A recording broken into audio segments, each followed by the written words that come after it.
আসসালামু আলাইকুম প্রিয় ফুটবল ফ্যান্স। ভেনেজুয়েলার বিপক্ষে তাদের মাঠে ১-১ গোলের ড্র খুব একটা বেশি মনমতো রেজাল্ট হয়নি এবং একজন ব্রাজিল ফুটবল ফ্যান হিসেবে এই মুহূর্তে আপনি হয়তোবা এই জিনিসটাই চিন্তা করবেন। তবে ট্রাস্ট মি, আমার কাছে এই রেজাল্টটা খুব একটা বেশি নেগেটিভ মনে হচ্ছে না, বরঞ্চ আমার কাছে একটা প্রোগ্রেস অথবা ওভারঅল সিস্টেমটা ইন প্রোগ্রেস এমন টাইপের পজিটিভ কথাবার্তাই এই ম্যাচটা দেখার পরে কিংবা এই ম্যাচটাকে কেন্দ্র করে গুরুত্বপূর্ণ কয়েকটা পয়েন্ট চেক করার পরে মনে হচ্ছে। এবং এখানে আমি ফুলিয়ে ফাঁপিয়ে বড় রকমের একটা অ্যাচিভমেন্টের কথা বলবো না, তবে বড় রকমের যে লোকসানও হয়নি সে কথাটা দ্ব্যর্থহীনভাবে বলতে চাই। বেশ কয়েকটা জায়গা থেকে আমি আসলে একটা প্রোগ্রেস দেখতে পাচ্ছি। এটা নিয়ে একটু পরে কথা বলছি। ওভারঅল ভিনিসিয়াস জুনিয়র কিন্তু আরও একবার লাইমলাইটে থাকলেন, একটা পেনাল্টি আদায় করে নিয়েছেন, পরবর্তীতে তিনি মিস করেছেন এবং এই মুহূর্তে বাংলাদেশি ফুটবল প্রেমীদের মনের মধ্যে ভিনিসিয়াস জুনিয়রই অনেক বেশি করে আছেন। কেউ তাকে ব্যাকআপ করছেন, কেউ বা তাকে কিলে ট্রোল করছেন, যেটা আমাদের রেগুলার কালচার। তবে এটা শুধুমাত্র ভিনিসিয়াস জুনিয়রের খেলা ছিল না। একটা কথা ম্যাচ বা প্রি ম্যাচ অ্যানালাইসিস বলা উচিত, সেখানে বারবার করে বলেছি যে ভিনি জুনিয়র খুব একটা বেশি স্পেস পাবেন না। এখানে লাতিন আমেরিকার ফুটবলের ডায়নামিক্স, এখানে ডিফেন্সিভ ডিসপ্লে, ফিজিক্যালিটি সম্পূর্ণ ইউরোপিয়ান ফুটবলের চেয়ে আলাদা এবং কোনো কোনো দিক থেকে আমার কাছে মনে হয় লাতিন আমেরিকান ফুটবল উইঙ্গারদের জন্য, যারা ফ্রি স্পেসে রান মেক করলে সবচেয়ে বেটার ফুটবল খেলেন, তাদের জন্য খুব টাফ, কোনো কোনো দিক থেকে একেবারেই কঠিন, মার্সিলেস, একটু এদিক থেকে সেদিক হলে বড় রকমের আসলে পে করতে হয় এমন টাইপের বা এমন জনরার। তাই ভিনিসিয়াস জুনিয়র 1 ভার্সেস 1 সিচুয়েশন আসলে পাবেন কিনা সেটা আমার খুব বড় রকমের দেখার মতো বিষয়, অন্তত আমার চেকলিস্টে ছিল না।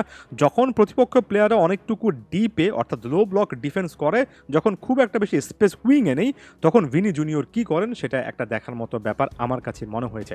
যেমন এই মুহূর্তে প্রথম ছবিতে দেখতে পাচ্ছেন, এখানে লেফট উইংয়ে কিন্তু ভিনিসিয়াস জুনিয়র নেই, বরঞ্চ যে প্লেয়ারটার পা থেকে বলটা আসছে তিনি বরঞ্চ ভিনি জুনিয়র। এবং পুরো ফার্স্ট হাফ জুড়ে আমি অনেক সময় দেখেছি যখনই লেফট সাইডে খুব একটা বেশি স্পেস নেই, এখানে কিন্তু স্পেস দেখতে পাবেন না। ভেনেজুয়েলার একাধিক প্লেয়ার এবং বলা উচিত দুজন প্লেয়ার কিন্তু লেফট উইংয়ের ওই একটা পজিশনে যে প্লেয়ারটা আছেন তাকে মার্ক করে আছেন।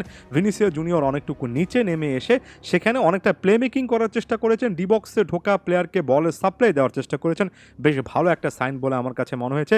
এখানে ভিনি জুনিয়রের সাথে রাফিনার পজিশনাল সুইচ ইন্টারচেঞ্জের একটা দেখার বিষয় ছিল, যেটা আমি এ ম্যাচে কিছুটা হলেও দেখতে পেরেছি। যতটুকু আমার দেখার সামর্থ্য হয়েছে, আমার কাছে এটা একটা পজিটিভ সাইন। আবার Vinicius junior left half space থেকেও কিন্তু ডিবক্সটা টার্গেট করতে পারেন, তেমনও একটা মুভমেন্ট দেখলাম। এখানে 2 এবং 3 নাম্বার ছবিটাকে যদি আপনি পাশাপাশি রেখে দেখেন, ভিনিসিয়াস জুনিয়র এমন একটা পাস পেয়ে ডিবক্সের মধ্যে ঢুকেছেন, অলমোস্ট ফিনিশ করে আসছিলেন, বলটা কিন্তু পোস্টে লাগে। মার্ক মাই ওয়ার্ড, যেভাবে ভিনিসিয়াস জুনিয়র এখানে ডিবক্সের মধ্যে ঢুকেছেন, একটা লিঙ্ক আপ দেখা গিয়েছে। ডিবক্সের মধ্যে ঢোকার পর তার শটটা যদি পোস্টে না লাগতো, তাহলে পুরো ইকুয়েশনটা একেবারে ডিফারেন্ট হতে পারতো। এই মুভমেন্টও শার্প ছিল, অর্থাৎ ভিনিসিয়াস জুনিয়র একজন লেফট উইঙ্গার হওয়ার পাশাপাশিও যে ইনসাইড মুভমেন্ট করতে পারেন, একটুকু নিচে নেমে এসে স্পেস না পেলেও ফাইনাল থার্ডে কিছু না কিছু যে কন্ট্রিবিউট করতে পারেন, সেই জিনিসটা আমি দেখেছি এবং ওই জায়গা থেকে যথেষ্ট প্রোগ্রেস বা উন্নতি এসেছে খেলার স্টাইলে। এই জিনিসটা একেবারে দৃশ্যমান ছিল। যদিও ওই যে বললাম, তার পেনাল্টি মিস, ওই একটা টপিক নিয়ে আপনি পুরো ম্যাচের রেজাল্টটা ব্রাজিলের বিপক্ষে গিয়েছে সেটা বলতে পারেন। ওই একটা মোমেন্ট ভাইটাল ছিল। তবে আমার কাছে মনে হয় একদিন পেনাল্টি তিনি কনভার্ট করতে পারবেন, একদিন পারবেন না, এটা পার্ট অফ দ্য গেম। তবে ওভারঅল ডেভেলপমেন্টটা ভালোর দিকে যাচ্ছে।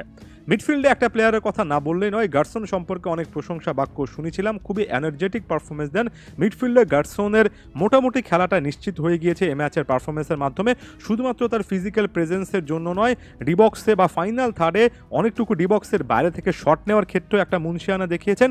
তার চেয়ে বড় কথা, একটা প্রেজেন্স দেখিয়েছেন লাতিন আমেরিকান ফুটবলে, বিশেষ করে ভেনেজুয়েলা, ইকুয়েডর, কলম্বিয়া এমন টাইপের দলের পক্ষে এমন একজন মিডফিল্ডার আপনার একাদশে থাকা উচিত। গার্সনের পারফরমেন্সটাও আমার কাছে যথেষ্ট ভালো লেগেছে। রাফিনা সম্পর্কে তো নতুন করে কোনো কিছু বলার নেই, যা কিছু টাচ করছেন ওই যে বললাম মাইডাস টাচের মতো, সেখান থেকে গোল্ডেন রেজাল্ট, গোল্ডেন আউটকাম আসছে। অসাধারণ একটা ফ্রি কিক।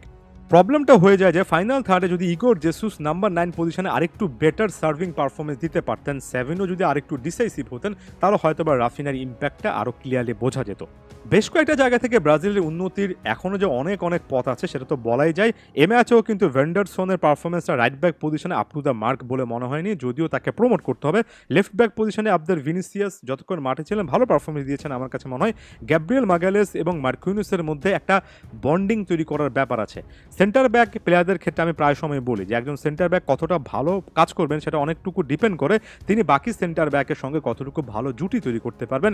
এই যে ব্রাজিল একাধিকবার গোল গোল কনসিড করার মতো সিচুয়েশন আসলে এটার পেছনে একটা বড় কারণ ডিফেন্ডাররা কে কখন ব্যাকট্র্যাক করে পেছনে এসে ডিফেন্সিভ কাভারেজটা দেবেন সেটা তারা ঠিক করতে পারেননি। আবার যখন গোল খেয়েছেন তখন অনেকেই একসঙ্গে ব্যাকট্র্যাক করেছেন, মাঝখানে ডিবক্সের এই যে একটা স্পেস আছে, একটা যে বড় পরিমাণ গ্যাপ আছে সেটা তারা মার করতে পারেননি। অর্থাৎ এখানে দুই জায়গা থেকে প্রবলেম হয়েছে।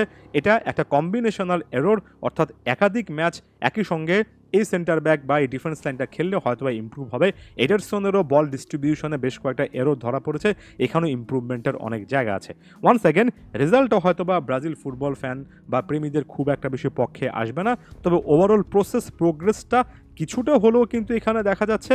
নেক্সট উরুগুয়ের বিপক্ষে ম্যাচে আরও ক্লিয়ারলি বোঝা যাবে আসলে এই সিস্টেমটা কতটুকু ইমপ্রুভ করছে। তাই এখনই হতাশ হবেন না, স্টিল ইন প্রোগ্রেস, এই জিনিসটাকে ইতিবাচকভাবে নেওয়ার একটা আহ্বান থাকলো। ধন্যবাদ সবাইকে।